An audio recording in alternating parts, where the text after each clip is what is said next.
When Prime Minister and professional jellyfish impersonator David Cameron desecrated the remains of Lee Rigby by promoting the ideology that called for his death, I thought to myself, well, at least Britain's leadership can't possibly get any lower. They've hit bottom, so there's nowhere to go but up. Boy, did you guys prove me wrong. Apparently, beneath the political abyss is yet another abyss of even deeper cowardice and betrayal.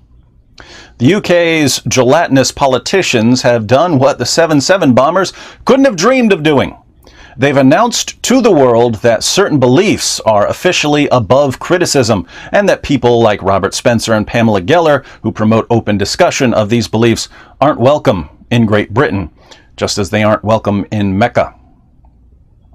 After shaking off what little moral fiber her office still had, Home Secretary Theresa May concluded that the presence of Spencer and Geller would be, quote, not conducive to the public good. So, a group of U.S. citizens traveling thousands of miles to pay their respects to a fallen British soldier is not conducive to the public good. But making adherence to Sharia blasphemy laws a requirement for entering the UK is conducive to the public good. And if by the public good you mean the annihilation of Western civilization, I agree completely.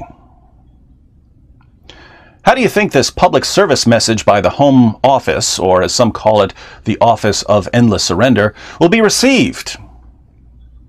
Well, if you're a blossoming young jihadist wondering how you can convince people to stop criticizing your prophet, you now have your answer. Decapitate a soldier, and the government will reward you by silencing anyone who speaks ill of your prophet. No need to actually defend your beliefs in the marketplace of ideas like the rest of us have to do. Just start killing whenever someone offends you. The more violent you become, the more the government will punish human rights activists for provoking your deadly tantrums. The Home Office could have sent a very different message to the world, a message about the importance of public dialogue. Theresa May could have sent a letter to Spencer and Geller saying, "We're so glad you're coming to the United Kingdom. Many people here disagree with your views and the claims on your blogs, so we'd like to get everyone together in a large hall where we'll finally be able to sit down and discuss our differences of opinion and broadcast the discussion throughout the country. When the discussion ends, we probably won't agree on everything, but we will share the same stage, and we will look each other in the eyes, and we will come to understand one another, and the entire world will know exactly what our nation stands for." As wonderful as a letter like that would be, it would require a writer who falls into the vertebrate subphylum, and since there's a tragic shortage of spines among British leaders, any defense of the values that caused Western civilization to flourish will have to wait for a major breakthrough in backbone installation surgery. In the meantime, the government's position is that the mere presence of Spencer and Geller would lead to violence. But let's face it, Theresa May isn't worried about Spencer or Geller or any of their followers becoming violent. They condemn violence. That's why they're against terrorism. Theresa May is worried about a violent reaction to Spencer and Geller honoring a victim of jihad. Which means, of course, that the violent people your leaders fear, O people of Britain, are already among you.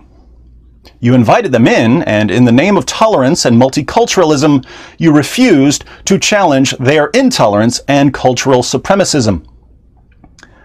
And now you have to ban peaceful human rights activists from entering your country because the peaceful human rights activists might upset all the violent jihadists who are waiting for an opportunity to start a bloody riot. It's the heckler's veto on an international scale. Here in America, we complain about political correctness, but by actively suppressing free speech, British leaders have gone way beyond standard PC pandering. A government shutdown of unwanted ideas is not political correctness, it's political castration. The Home Office wants a population of quiet, mindless eunuchs. But that would be the end of Great Britain as we know it, as well as the triumph of Sharia over one of the main pillars of Western civilization. So if Theresa May wants to ban people whose actions aren't conducive to the public good, she should go ahead and ban herself, along with David Cameron, Nick Clegg, and Keith Vaz. Assuming she's not too busy making her country the laughingstock of the free world.